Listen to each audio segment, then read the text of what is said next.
Welcome in, ladies and gentlemen. One of my goals this year is that I would like to get more engaged in doing some of the baseball coverage and doing some recaps, keeping you guys informed on things that are going on in MLB, college baseball, front office stuff, league rules, whatever. Just try to keep you guys informed, take some information, digest it, dumb it down for some people into kind of smaller bits, more digestible stuff like that. I know a lot of people aren't as interested in stuff as like the collective bargaining agreement or new rules that are being implemented or discussed or whatever in the minors stuff, those sort of things. What I'd like to do is maybe bi-weekly have one of these, BA's baseball recaps where we discuss things that are currently going on in the game. So for instance, today I want to talk about a little bit of the Hall of Fame ballot that's coming up. We've had a lot of discussion with free agents with the tax breaks and stuff like that. So I actually looked into a little bit, like to break that down a little bit as well. We are only a couple days away from the next wave of international signing periods. So we're now on our Roki Sasaki watch. And then I got a couple of mock trades. I got a couple of free agents that are still out there that we can discuss.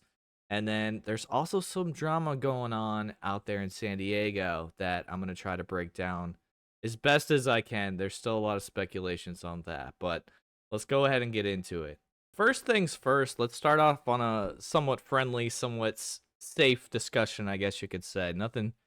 Well, I guess there could be a little bit of discussion on some of this. So, this is what the current Hall of Fame ballot is. These are my selections. So, I went ahead and selected Bobby Abreu, Manny Ramirez, Alex Rodriguez, CC Sabathia, Ichiro Suzuki, and Billy Wagner. Now, my rationalization for some of these I think are kind of obvious. If you look at the numbers just straight away, Manny Ramirez, Alex Rodriguez, they got the numbers. They should be in the Hall of Fame. The only reason they're not is because of the steroids issues and everything like that going on. To me, I've always kind of, as I've gotten older, I mean, I don't know. I think when I was younger, I felt like you're a cheater. You don't deserve it. But as I've gotten older, I don't think steroids are like they don't just give you heightened influences or like like I've had certain players that I know that take certain ADHD medications, and that's always a fine line between do they really need it or is this just trying to get an added competitive advantage sort of thing.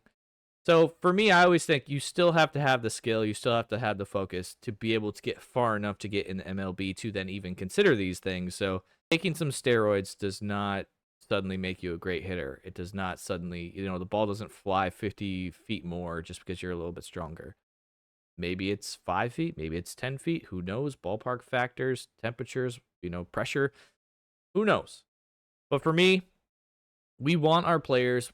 I mean, in baseball, this is basically I don't know how soccer really works, but baseball, in my best opinion, best factual, whatever, it's the longest sport out of any of the professional sports, and we want to see them play every day.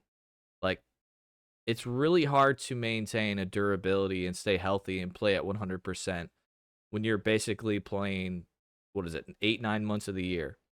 So people that take steroids or people that take other, certain items or whatever that they think are cleared, I can't really be mad at that, especially when it was not really forced back in that day. Like there was a lot of players that did it. So for me, I kind of give them the benefit of the doubt. So on my ballot, A-Rod and Manny are both in. This is A-Rod's fourth year on the ballot. This is Manny's ninth. So for those unaware, you only get 10 seasons on the ballot. If you don't make it, you're dropped. And then for people that are like first year or whatever, I think it's first year. I think it's first year only that if you're on the ballot for the first year, if you don't get a certain amount of percentage, you're just completely dropped. And then after that, it just kind of keeps going, keeps going, keeps going. So for me, Billy Wagner, I'm selecting. It's his 10th year on the ballot. This is his last chance. I believe this is the information I'm looking at is from Baseball References. So for this, he's at 73.8%, I believe, as of last year. Now, you only need 75% to get in. So he's very, very close. It's his last year on the ballot. I think he gets in. Relievers in the Hall of Fame, it's always kind of I feel like a touchy subject as like the game evolves and everything like that. But I look at some of his numbers. He had 47 wins to 40 losses, whatever, you're a reliever. But he had a career ERA of 2.31, an ERA plus of 1.87. His whip was below 1. He had 422 saves and 903 innings. Now, I remember watching this guy play, and he was lights out. Like, so his peaks were not like a 2-year window. He had a long peak. He had a long run. I believe he played, I think it's 16 years. I feel like there's certain numbers in the game where you reach this, you're qualified, and I feel like 500 saves is like a definite type of thing. He had 422, man. His whip was below 1. He's this close. He's going on my ballot. Not that my ballot counts, but he's going on my ballot.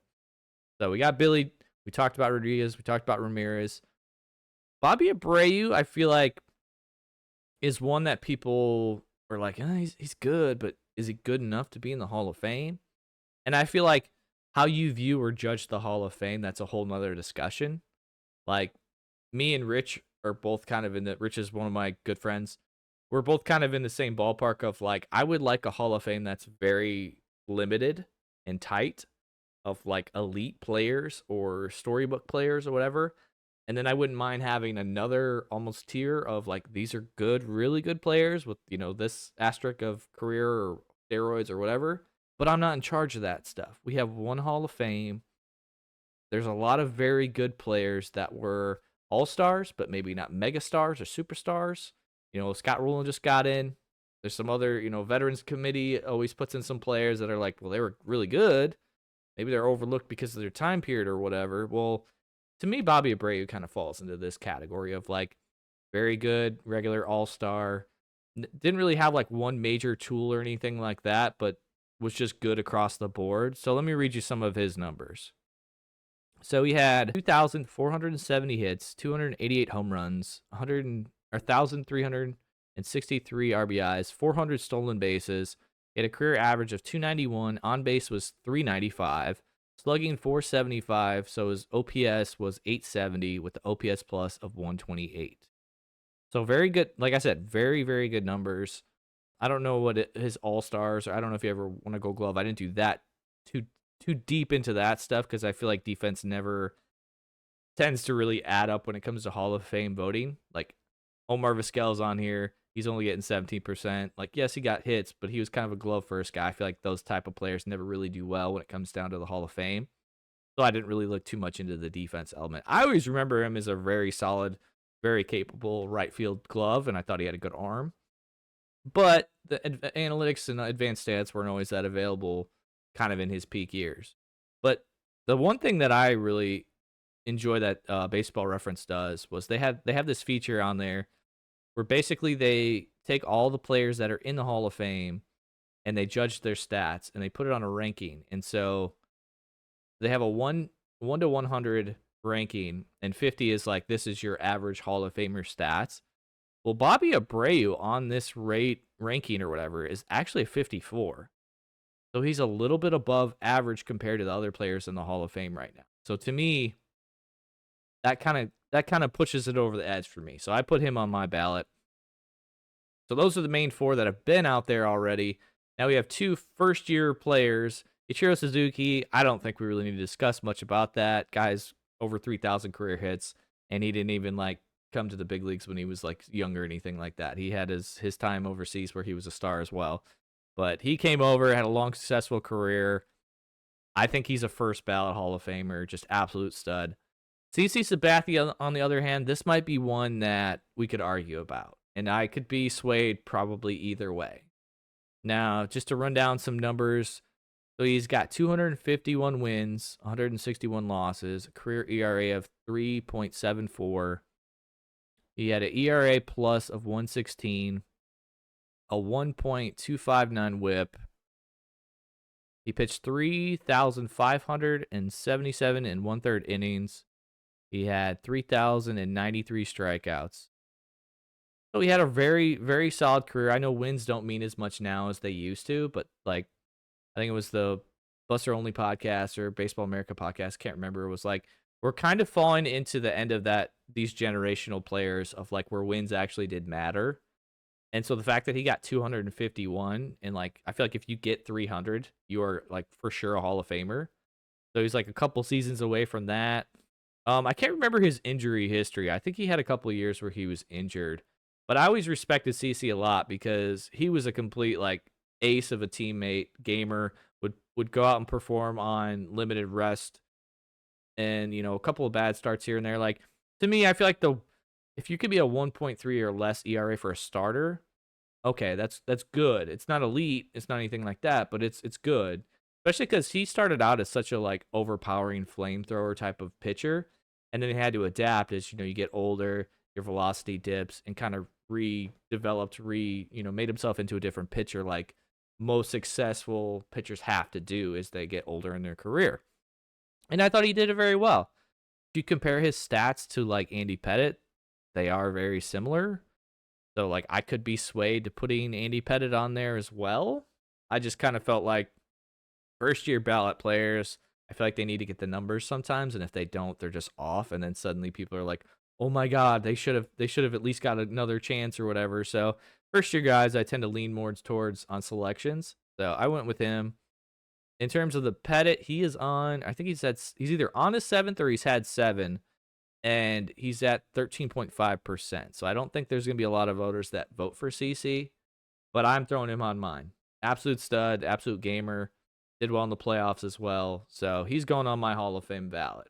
All right, on to the next thing. So a lot of things we've heard about in this offseason so far is some tax brackets. So I'll show this briefly. So this is actually the income tax per state in the United States. Now, one of the things that's been discussed quite a bit is that like Canada and Toronto's their income tax is just outrageously high. Now, I tried to do a deep dive, well, not the deepest of dives. I tried to look into it a little bit more, and I kind of came across this, but like the amount of money per like a big major league contract didn't seem to make sense. And then they also have these weird like rule based on this and that, and I'm not a tax expert, so it didn't always make much sense to me because the way I looked at it like this was like these are thousands, but like we just did millions. So I don't know if this really actually works for like celebrity MLB star players or whatever, because otherwise I was like, and they're gonna be getting taxed like 50% on their salaries. I don't think that's realistic. And then I also looked into something else that I don't have this up right now, but it basically said that like if you lived or if you live in the States, it's this, but if you live in Canada and work in Canada, it's this. So the way around it is to not live in Canada, but work in Canada to get a tax break. But then the way baseball does it as well, you're basically taxed like the salary or whatever you make for that game is based off of what city or state you're in. So like if you're in Toronto in Canada, half of your games are home, okay, then you're getting this price. But then, so if I take this down, but then, you go out to California for the weekend and play the Dodgers and the Padres, okay, well, then you're taxed 13.30% on those games. And then, you fly in and you trying to think of where, go to the Marlins and the Rays in Florida. Well, they don't have any income tax, so you're not getting taxed on them. So just wanted to bring this up real quick so you could kind of take a look at where certain things like that fall. I know for me personally, living in Tennessee, that is definitely it's talked about in regular people's conversations when it comes to like housing. So like I live very close to Georgia border, and that's one of the discussions. It's like, yeah, well, the house is this, but then you got the taxes, so yada yada. Regardless, I think this is also something to consider when it comes to like franchises moving. So we all know the situation with the Athletics and then moving to Las Vegas. Well, Nevada doesn't have any income tax. So that might actually help attract more players instead of it being in California and it being 13.3%. I think also the swaying of hopefully a team comes to Nashville. Well, that's in Tennessee, no income tax. Obviously, Texas has already got their teams. Florida's already got their teams. So they got their benefits, their tax breaks, whatever. Maybe I don't know if we have anything worthwhile in Wyoming to get a big enough market. I don't think that's there. The Dakotas I think, are cool places to live and I think are growing. But again, I don't think that's going to happen probably anytime in my lifetime. But just a brief look on all of this stuff. I knew California was going to be high. I didn't realize Oregon was 9.9. And I knew DC was high. I knew some of the East Coast is like New York would be high. Minnesota. 9.85. I did not think that area would be so high on taxes, honestly, especially with like some of the colder weather. That was interesting to me. But yeah, so when you start to consider some of these contracts or whatever, and they're like, all right, well, it's really this amount of money. Well, now you know your tax percentages, how much of the cities and states might take out of it. So, not that they play every single game in one state, but you can go ahead and tax break half of those games and see what happens. All right, now I know a lot of the big names I feel like have come off the board, but I actually looked at a lot of the list, and like there's still a lot of like if you're one of those teams that you're like my team's not doing anything, you're pounding the desk, you're ripping your hair out or whatever.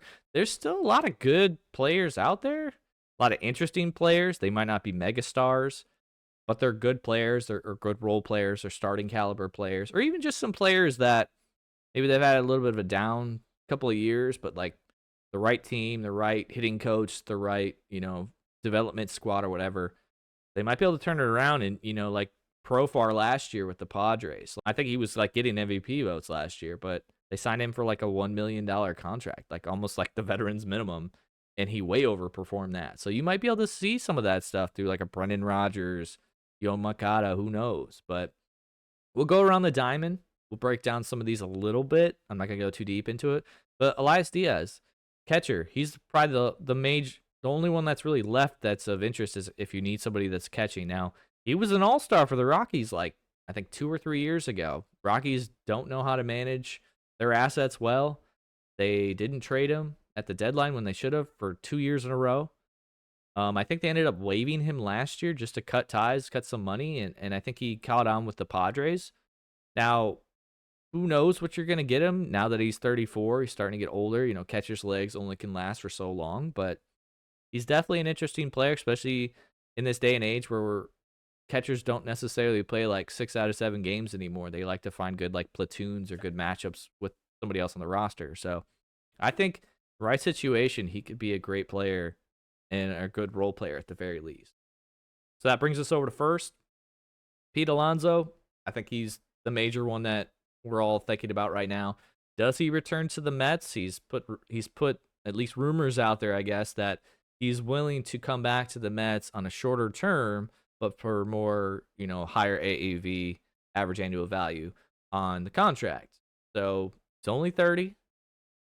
Seems like first basemen in general are not valued as much as they used to be. Like I know we don't have our Albert Pujolses or Miguel Cabreras out there anymore that are just absolute monsters at first base anymore.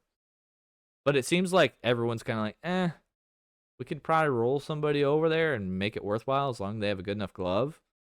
Alonso is one of those players that kind of getting that Jordan Montgomery treatment of this year, even though he shouldn't be. He's only 30. It's not like he's 35, which is hurting Anthony Rizzo. I still think he's at least a very good platoon role player. Still got a decent enough glove. He's obviously not the all-star that he once was, but you put him on the right squad, in the right lineup, he'd be a nice addition. All right, Jorge Polanco, Brendan Rodgers, second base, kind of same thing. Right situation, maybe they can turn their career around. However you want to think of it, it could be interesting.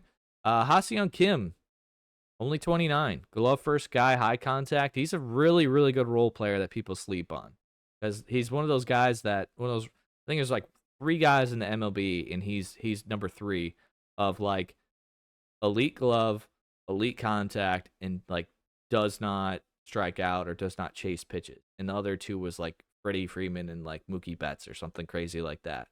Like he's in a very interesting category, and he's a shortstop. So I'm really shocked, honestly, that he is still out there on the board. I thought he would have gone pretty quick. Like somebody would have tried to like overpay him just a little bit to get him off the board sooner while other teams were waiting for prices to come down. But apparently he's still out there. Alex Bregman, I really want him to sign soon. I hope he signs within the next week or so because I feel like he's holding up some of the trade. I know Arenado is kind of waiting, I think, and I think teams are also waiting to see where Bregman falls on if they need to make moves or not. Yo Moncada, I know it's kind of blocked on my screen. He's the one below. Came up. White Sox was a good player. I think he was an all-star maybe once or twice. Been dealing with a lot of injuries, struggled the last couple of years. I think it's really hard to feel like competitive and whatever when you're on such bad White Sox teams. But he's only 30. He's now a free agent. throw him in like the 6 or 7 spot for some lineup, and if he turns it around, you suddenly have a really good and deep lineup with a player like him. Now, I don't think you want to move him to second base. I think he's probably needs to stay at third base. But in a pinch, you could do that. All right, so if we go to the outfield, I already briefly kind of mentioned Jurickson Profar.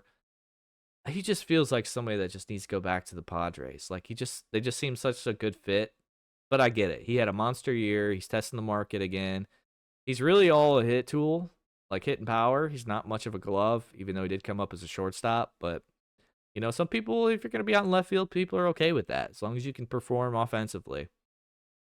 Harrison Bader, we have a really weak center field offseason this year and grouping of players. There's a couple that I'll mention later that I think are interesting for trade pieces because the market for center field is so weak.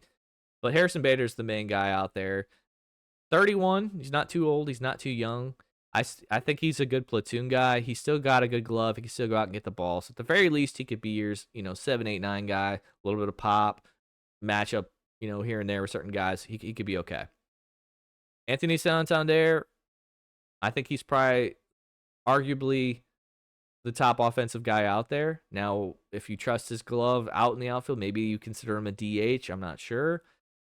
I still have him. I put him early in my offseason pickings that I think the Blue Jays overpay and get him. And suddenly now we're hearing rumors that might be a thing. So if it happens, I can say I called it over a month ago. Randall Grichuk's another guy that I feel like people are sleeping on and have not mentioned, at least on all the shows and podcasts and stuff that I listen to. Very good platoon splits, can still play outfield. His defense isn't, very good. But in the right situation, the right team, you could even just DH him. Him and Jock kind of split time as DH in a platoon out there in Arizona. I think, like I said, the right situation, the right platoon, he's money. And then just, for little DH as well, there's not a lot of guys out there. I feel like we have people on this list that could fall into that DH spot. But a DH-only player, JD Martinez, man.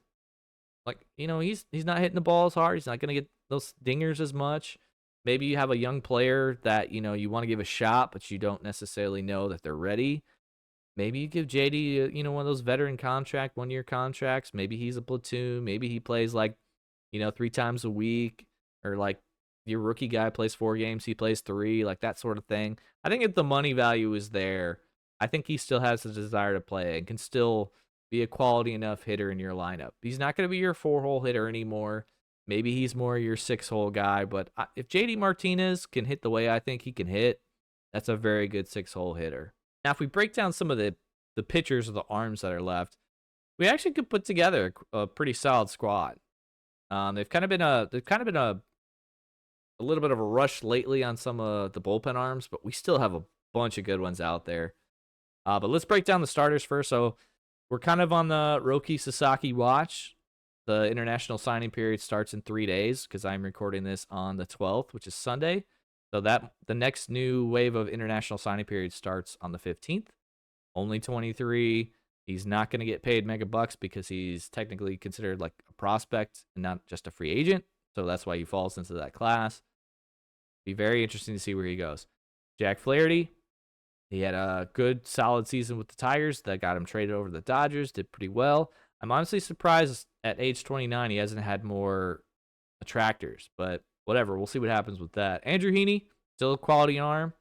Max Scherzer, 40. He's definitely getting up there. Don't know about his durability anymore, but if you can sign JV to $15 million 1-year contract, you could probably do the same with Scherzer.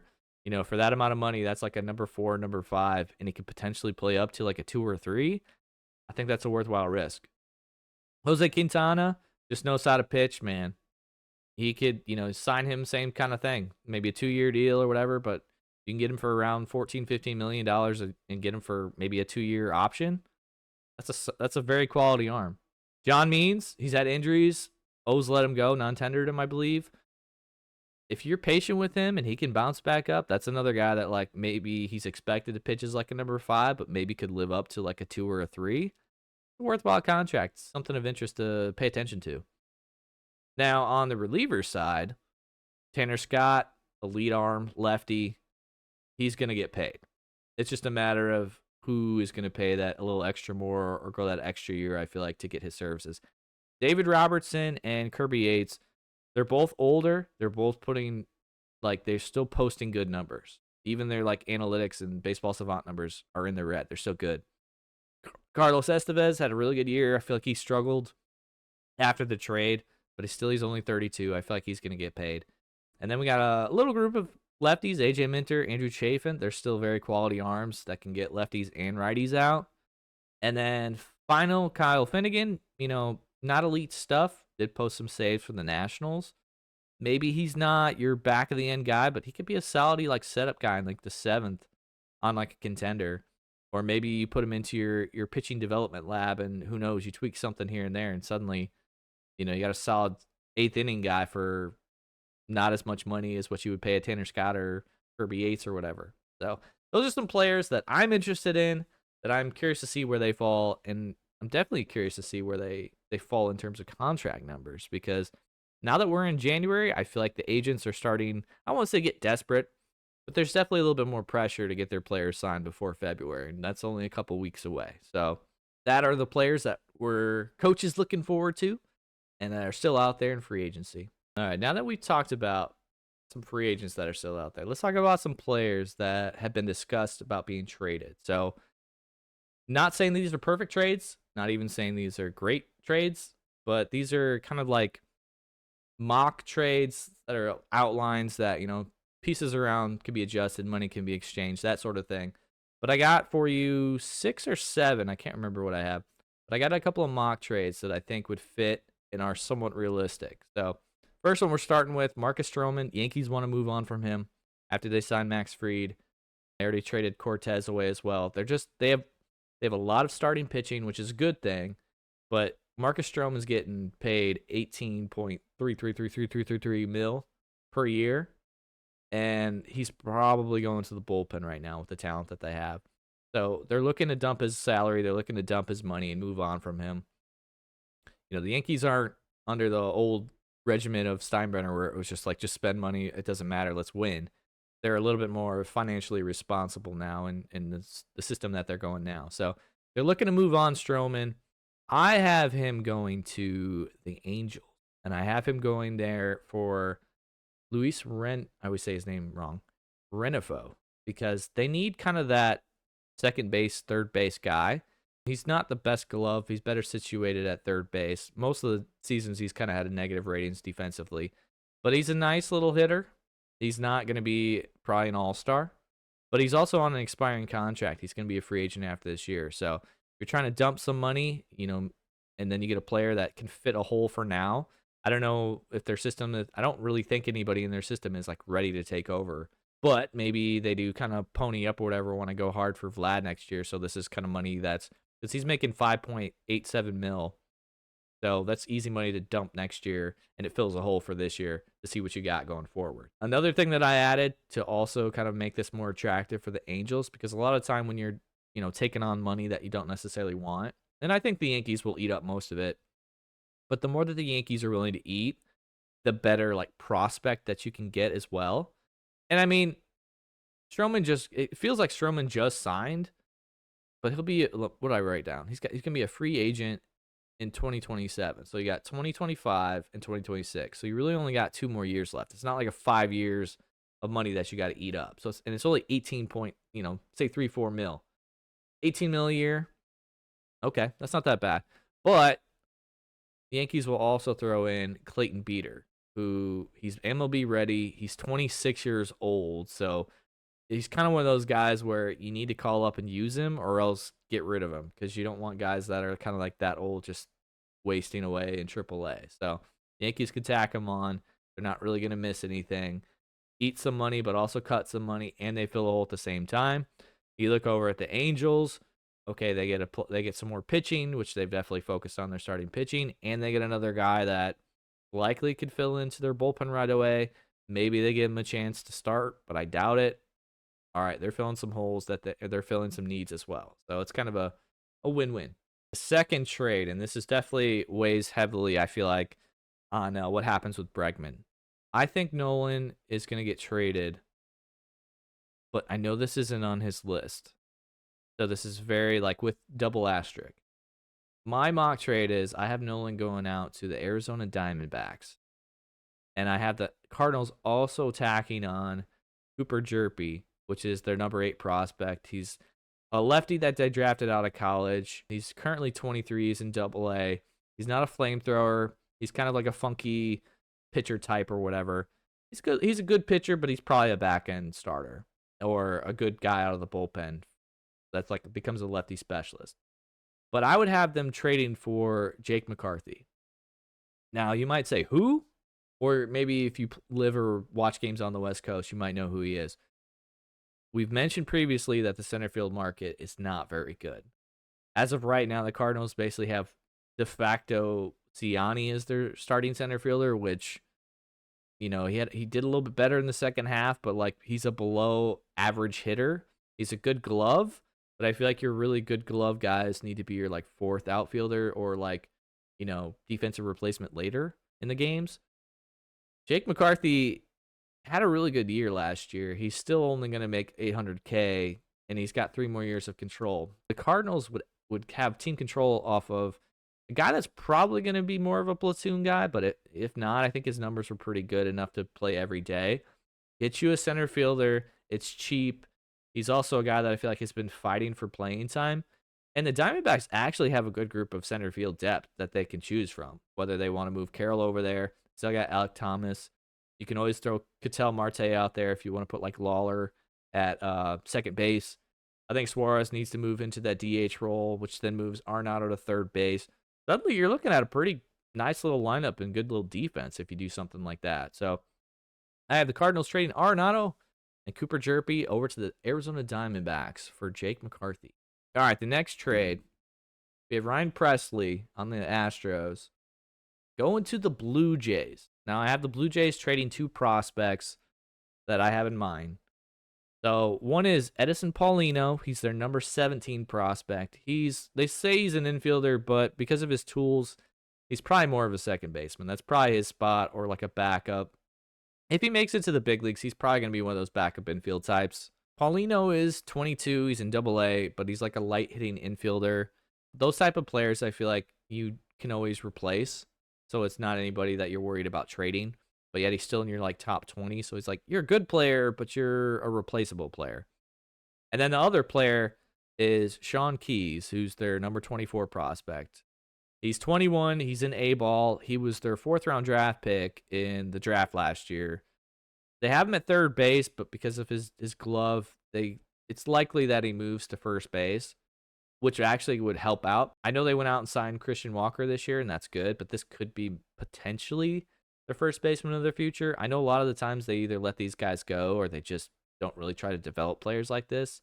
If you want to get real or whatever, like when you're drafting, you always want to draft more of the players up the middle, and then their skill sets, as if they're not living up to par, you kind of move them off to the edges.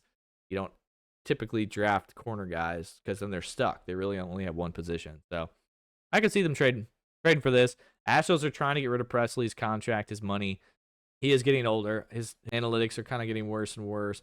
Still has a good, solid arm. I know the Blue Jays just signed Hoffman. They said they might give him closing opportunities.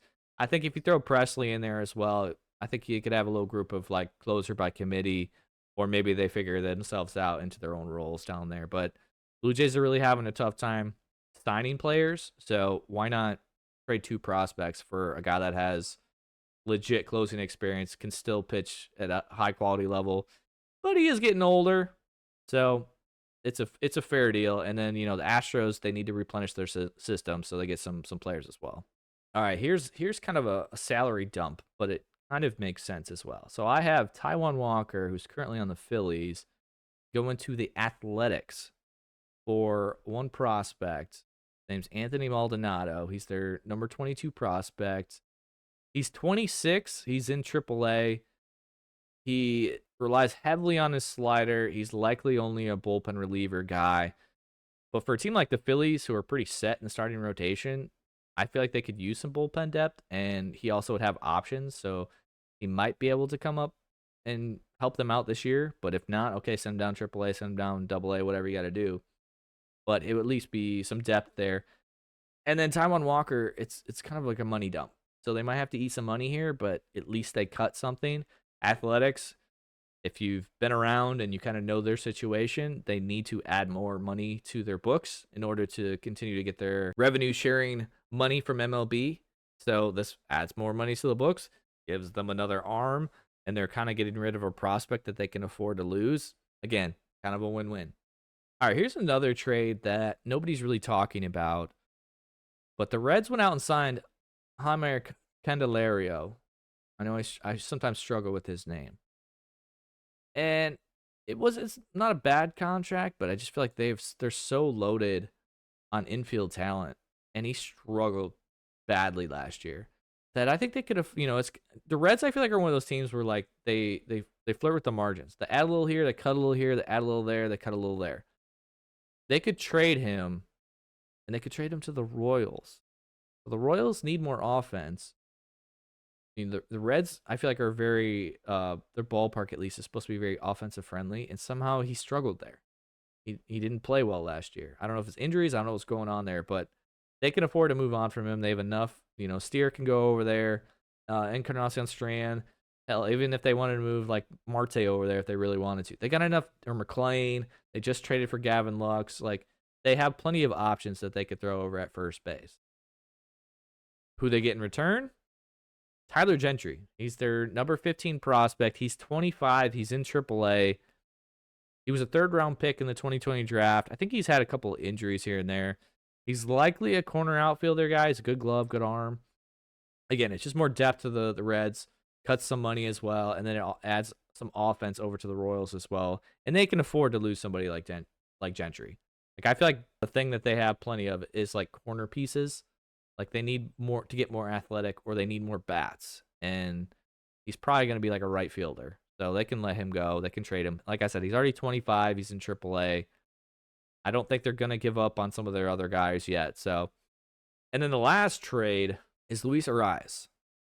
Now, you may ask, why would they trade him when they just traded for him last year from the Marlins? He hit pretty well. He's just one of those guys where he's such a good hitter, but he doesn't have a defensive position. And I think with all the guys they have, he kind of needs to be like a DH only. And he kind of but they have enough veterans that they kind of need to rotate in there for like days off. Like Machado's kind of breaking down. Like you need to give Bogart some time off. And just because of their situation that we're about to discuss, it looks like the Padres are trying to cut some money.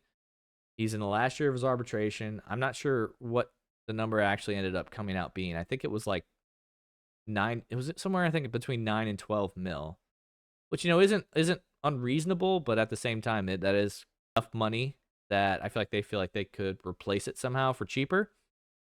So I have them moving him to the Tigers for Tyler Owens. So he's 24. He's in AAA. He's got a 65 fastball grade, but he's got a 45 control. All the Padres' current prospects right now, or top prospects, are like really young, like high schooler age, like 1920s, like in low ball, A ball, rookie ball, whatever.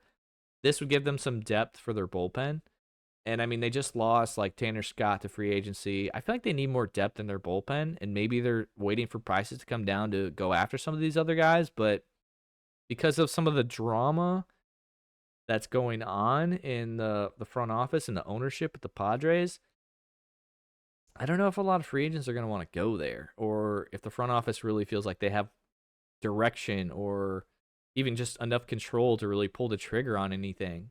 I think that they could come to a common ground and move Luis Ariz. And if they move him to the Tigers could put him at DH and just let him eat. And he would be great for that young crew of hitters because they need offense as well. The money's not outrageous. Owens is kind of, again, one of those guys who's like, he's going to be a bullpen arm. You can afford to lose these guys, and you're getting a top-notch hitter for a year because Ariz is going to be a free agent next year anyway, so his value is not going to be that high in a trade or like at the deadline. So might as well get it now, and so you can plan for your team going forward. But that kind of segues into our next story with some of the Padres drama.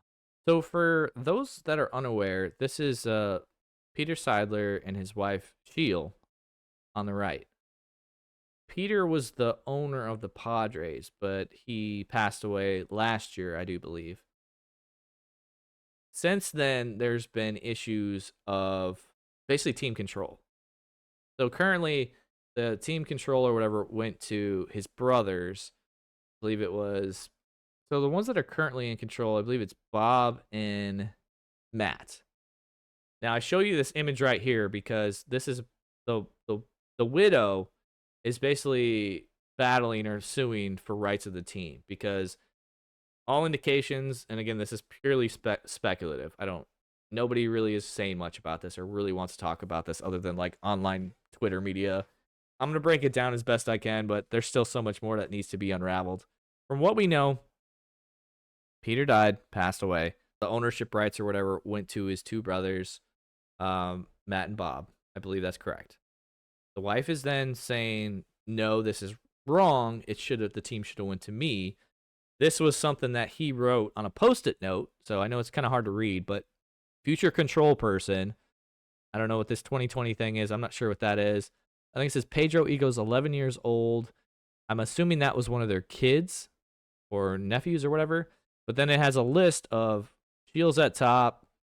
I can't always read the next couple, but apparently from what I've heard, the next couple are all basically their kids. And then Bob and Matt, which is his brothers, or Peter's brothers, are then 6 and 7, and I don't know who the rest are. So she's saying that, hey, his final wishes were to stay in, him and then give it to the kids once I pass away. I should be the one that's in control of this team. It was, again, this is speculative, but with social media and stuff, it was his dream that he wanted to spend on the team, and he wanted to bring San Diego a championship. Their first championship. Obviously, he passed away, that never, but his dying wishes were for, to contend and bring a championship. The direction that his brothers are going in are more, we want to become millionaires and billionaires and make more money off the team. And so she disagrees with that. She thinks it's, I'm not sure what the right word is, but is offensive to his dreams and his desires and don't feel like they're being fulfilled. So that's her side of the things. This is one of her Twitter posts that I'm going to read for you because I know this part's really hard to read. I kind of clipped it out. So Teal Seidler said this on Twitter or X, however you want to think of it. To Padres fans, I want you to hear directly from me. Peter and I had a mission to bring championship baseball to San Diego. That remains my commitment to you. Read my full statement below. To Padres fans, earlier today I filed a complaint against Matthew Seidler and Robert Seidler to protect my family and to continue to carry out Peter's legacy. Aside from our 3 wonderful children and our marriage, there was nothing Peter and I valued more than the opportunity to serve as stewards of this extraordinary franchise. For more than a decade, we put our heart and soul into its success. And those who saw our shared commitment up close know it was a true partnership every step of the way. And so, as the holder of the largest individual ownership stake in the San Diego Padres and the sole beneficiary of the Seidler Trust, which possesses exclusive rights with respect to control of the franchise, I'm seeking to be named the control person for the Padres. The complaint alleges claims against Matthew and Robert for breaches of fiduciary duty and fraud. I would urge anyone who is interested in the details to read the full complaint. So we have the full complaint next. This is not a decision I made lightly. During this difficult period, I have done everything in my power to avoid unwanted distraction and resolve the matter privately. I focused on supporting the work and the many dedicated professionals within the Padres organization, as well as the incredible players we have the privilege of watching nearly every day throughout the season. I made this decision as a very last resort, but I am confident is the right one, and the best way to protect the Padres franchise, ensure the vision that Peter and I shared for the team will continue. The past 13 years, you, the Padres fans, the best and most passionate baseball, and the San Diego community have shown such incredible kindness to me, our children, and of course Peter. While the children and I feel Peter's absence every day, our collective devotion to this team is stronger than ever. Peter and I always planned on one day to leave the team to the children. That remains my steadfast commitment. In the meantime, it is my intention to build upon the many recent successes, investing in both the short-term and long-term future of the franchise, and ensuring our dreams of multiple championships is fulfilled. I do not wish to litigate this matter in public, but rest assured I will do what it takes to protect my children, Peter's legacy, and this remarkable ball club. I look forward to a quick resolution so that we can together continue to work ahead. With gratitude, Shield. So that was her statement on Twitter. Like, initially, my first response is always like, are we really having like millionaire, billionaire family members bickering over who gets to control and make more money on top of money? Like, it's always kind of like an icky thing or whatever. But this was a statement that was released from the lawyers of the brothers. Following news of the lawsuit, a spokesman for the Peter Seidler Trust released the following statement. The complaint filed by Sheila Seidler, the widow of Peter Seidler, is entirely without merit. Peter had a clear estate plan. The plan specifically named 3 of his 9 siblings, with whom he had worked closely for many decades, as successor trustees of his trust, and Peter himself prohibited Sheila from ever serving as a trustee. The trustee is exclusively responsible for designating the San Diego Padres' next control person in 2020.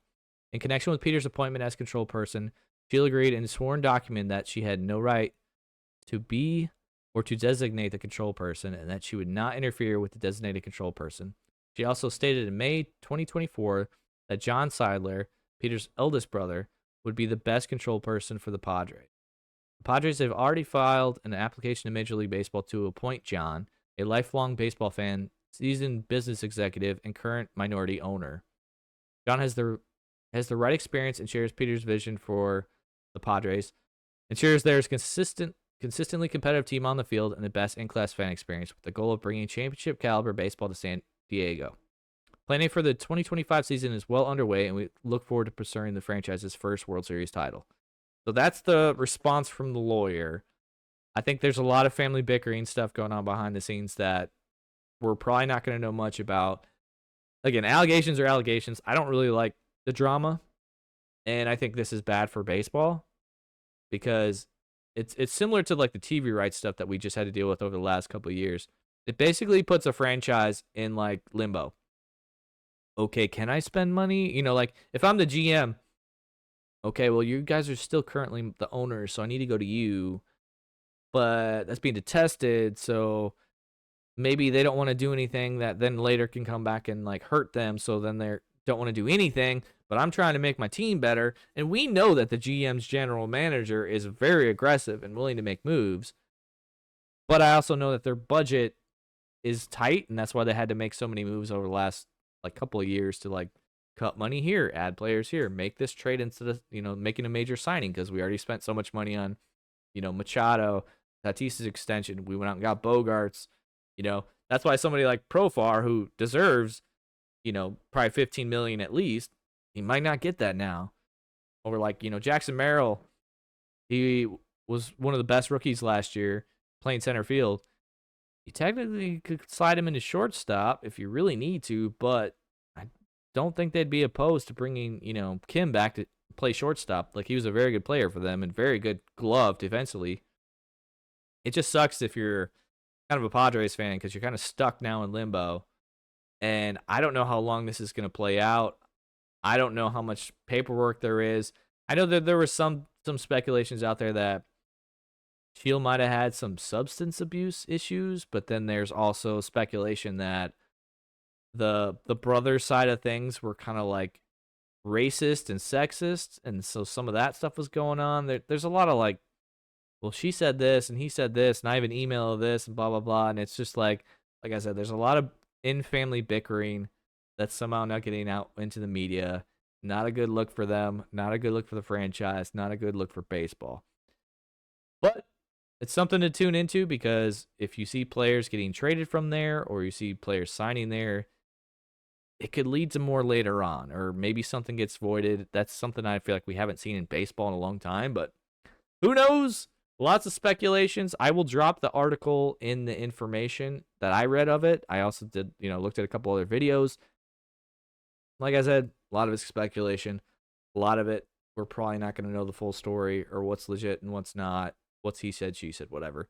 But this is BA's baseball recap. Let me know what you guys think on some of my mock trades. Let me know who's a free agent that's still out there on the market that you're interested. Let me know what you think about this Padres situation because it's bananas. So I will catch you guys in the next one.